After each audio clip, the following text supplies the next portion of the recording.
নমস্কার,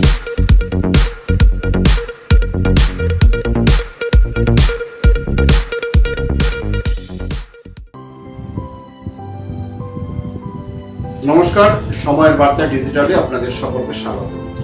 বর্তমানে যে ট্রেন্ড চলছে রাজ্য রাজনীতিতে সেটা হচ্ছে এসআইআর। কারণ এসআইআর নিয়ে বিভ্রান্ত কিন্তু একেবারে যেদিন নির্বাচন কমিশন পশ্চিমবঙ্গে এসআইআর হবে বলে একটা যে বার্তা, সেই বার্তার পর থেকে কিন্তু পশ্চিমবঙ্গের রাজ্য রাজনীতি কার্যত উত্তাল হয়ে উঠেছে। বর্তমানে পশ্চিমবঙ্গের যে রাজ্য সরকার বা তৃণমূল কংগ্রেস তারা কিন্তু এসআইআর এর বিরোধিতা প্রথম দিন থেকে করছে, যদিও তার পরবর্তীকালে তাদের যে সুর, সেই সুর কিন্তু বদল হয় এবং তারা বলেন যদি একজনও বৈধ ভোটারের নাম বাদ যায় তাহলে কিন্তু তারা মানবেন না এবং দিল্লিতে গিয়ে তারা আন্দোলন করবেন।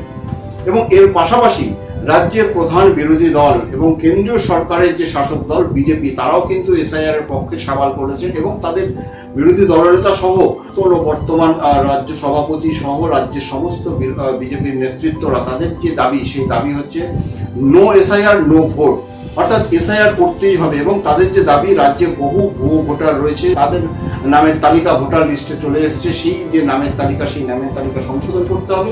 এবং পাশাপাশি যে বহু মানুষ যারা মৃত, তাদের মৃত ভোটাররাও কিন্তু এখনো পর্যন্ত তাদের নাম বিভিন্ন যে ভোটার তালিকা রয়েছে সেই ভোটার তালিকায় জলজল করছে। এরই মধ্যে নির্বাচন কমিশনের পক্ষ থেকে কিন্তু এসআইআর ঘোষণা করা হয়ে গেছে এবং 4 নভেম্বর থেকে সেই এসআইআর প্রক্রিয়া চালু হয়েছে। এবং এসআইআর প্রক্রিয়া চালু হওয়ার পরেও আমরা দেখছি রাজ্যের যারা সাধারণ মানুষ, একেবারে মানুষের মধ্যে কিন্তু একটা ভীতি সন্তোষ ভীতির সৃষ্টি হয়েছে। এবং সেই ভীতিটা এসআইআর এর জন্য ভীতি নয়, সেই ভীতিটা হচ্ছে এসআইআর এর যে ফর্ম, সেই ফর্মটা কিভাবে ফিল আপ করবে। এটা একদম কার্যত, যদিও বিওলো যারা আছেন তারা কিন্তু প্রত্যেকটি বাড়িতে যাচ্ছেন এবং বাড়ির যারা সদস্য রয়েছেন সদস্যদের এই ফর্ম কিভাবে ফিল আপ করতে হবে সেটা কিন্তু যথাযথভাবে বুঝিয়ে দিচ্ছেন। এবং পাশাপাশি যারা রাজনৈতিক বিএলওরা রয়েছেন তারাও কিন্তু সেই বিএলওর সঙ্গে রয়েছেন এবং সেখানে দাঁড়িয়ে বিএলওরা যেভাবে তারা বুঝিয়ে দিচ্ছেন, তারপরেও মানুষের মধ্যে কিন্তু একটা দ্বন্দ্ব কাজ করছে, একটা দ্বিধা কাজ করছে কি হবে। আর তো আদতেই কি তাদের যে ভোটার তালিকায় নাম রয়েছে কিনা তারাও সেটা কিন্তু এখনো পর্যন্ত সঠিক তারা জানেন না।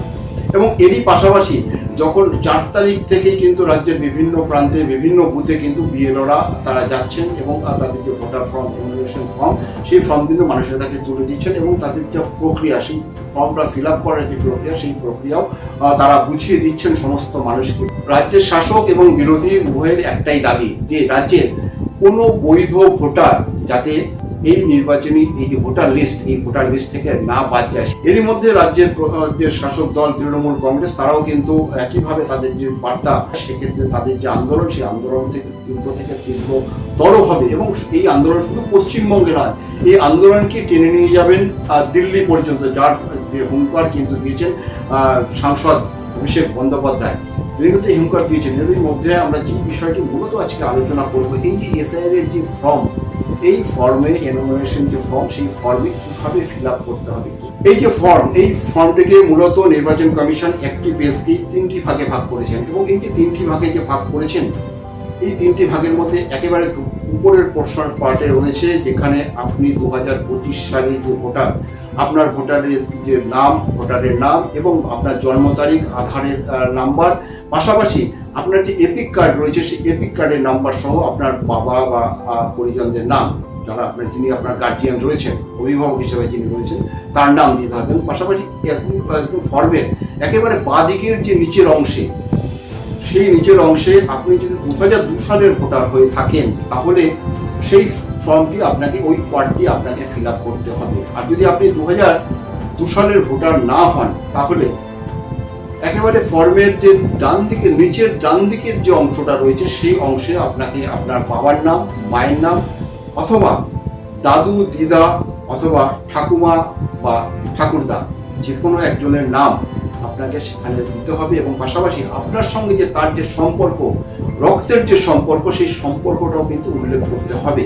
এবং তার যে ভোটার তালিকায় ধরুন যে আপনার ঠাকুমা বা দিদিমা যেই হোক না কেন, তার যেটা দেবেন আপনি, সেটা যদি 2002 সালের আগে হয় বা পরে হয়, 2002 সালের আগে অবশ্যই লাগবে, যেটা নির্বাচন কমিশন বলছে। 2002 সাল হচ্ছে তাদের ডেডলাইন। এই 2002 সালের যে তাদের যে ভোটার লিস্টে যে নাম রয়েছে সেই নামের অংশটা আপনাকে দেখাতে হবে এবং পাশাপাশি তার যে এপিক কার্ড, অর্থাৎ ভোটার আইডি কার্ডের যে নাম্বারটি রয়েছে সেই নাম্বারটিও কিন্তু সেখানে বসাতে হবে। এবং পাশাপাশি আপনার সঙ্গে যে সম্পর্ক, ঠাকুমা হতে পারেন, দিদিমা হতে পারেন, দাদু হতে পারেন, ঠাকুরদা হতে পারেন, বাবা হতে পারেন, মা হতে পারেন, যে কেউ হতে পারেন, তবে তার সঙ্গে কিন্তু এই যে শুধুমাত্র এই 6টি জেনারেশন, 6টি নামকে কিন্তু নির্বাচন কমিশনের পক্ষ থেকে বৈধতা দেওয়া হচ্ছে, বাকি অন্য কোনো নামকে কিন্তু বৈধতা দেওয়া হয়নি। এরপরে বিএলওরা তারা কিন্তু প্রত্যেকটি বাড়িতে গিয়ে একেবারে পুঙ্খানুপুঙ্খভাবে প্রত্যেকটি ভোটারকে কীভাবে ইমিউনাইজেশন ফর্ম ফিল আপ হবে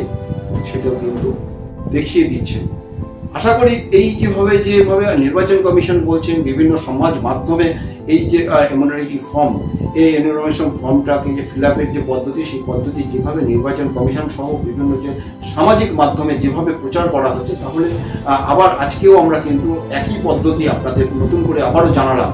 এবং এই যে পদ্ধতি, এই পদ্ধতি অনুযায়ী আশা করি আপনাদের আর অসুবিধা থাকবে না এবং কোনো আতঙ্কের কারণ থাকবে না। তবে এসআইআর ফর্ম, এই ফর্ম ফিল আপ নিয়ে যদি আর কোনো প্রশ্ন থাকে অবশ্যই আমাদের কমেন্টে জানান, আমরা আপনাদের যথাযথ সাহায্য করার চেষ্টা করব।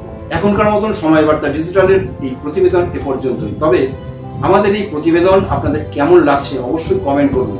আর একটা কথা না বললেই নয়, আপনারা প্রচুর মানুষ কিন্তু সময় বার্তা ডিজিটালের সঙ্গে রয়েছেন, প্রতিনিয়ত দেখছেন, কিন্তু আপনারা কিন্তু সঠিক সময় নোটিফিকেশনটা পাচ্ছেন না। কারণ বেশিরভাগ মানুষেরই এখনো পর্যন্ত সময় বার্তা ডিজিটালকে এখনো পর্যন্ত কিন্তু সাবস্ক্রাইব বা ফলো করেনি, যার ফলে আপনার নোটিফিকেশন পেতে কিন্তু অনেকটা দেরি করছে। তাই আজই ইউটিউবে সাবস্ক্রাইব এবং ফেসবুকে ফলো করুন এবং নোটিফিকেশনটা যাতে আপনার কাছে সবার আগে পৌঁছায় সেই বিষয়টি অবশ্যই নজরে রাখবেন।